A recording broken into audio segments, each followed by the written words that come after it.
Global targets to limit climate change are unlikely to be met due to delays in changing the way people use land, according to new research. This study, involving researchers from the Karlsruhe Institute of Technology (KIT) and the University of Edinburgh, suggests that efforts to make land management less damaging to the climate need to be stepped up dramatically if high levels of climate change are to be avoided. The 2015 Paris Agreement to limit average global temperature increases to 1.5 C above pre-industrial levels relies heavily on changes in the management of agricultural land and forests around the world, researchers said. Many countries plan to prevent deforestation or establish new forests over large areas to absorb carbon dioxide from the air, and to reduce greenhouse gas emissions from agriculture, changes which would remove up to 25% of the greenhouse gases released by human activity every year. However, the new research shows that such changes in land use usually take decades to happen, far too slowly to help slow climate change to the agreed level.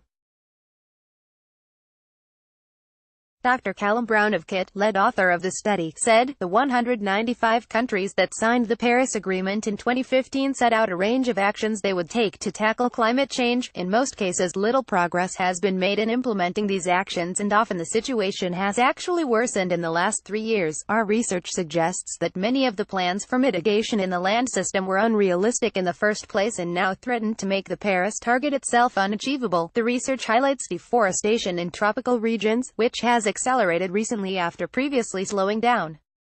Professor Mark Rounceville, of KIT and the University of Edinburgh, said, ongoing destruction of tropical forests in Brazil, the Democratic Republic of the Congo and Indonesia is particularly concerning, because these forests store huge quantities of carbon, as well as containing high levels of biodiversity. Attempts to protect these forests have had limited success, and laws against felling have recently been rolled back. Political and economic pressures make it very difficult for governments to stop deforestation and start reversing past damage. The researchers argue that the slow rate of progress is an inevitable consequence of disconnected political priorities, delays in the adoption of new approaches by land managers, and trade connections that drive deforestation in tropical countries.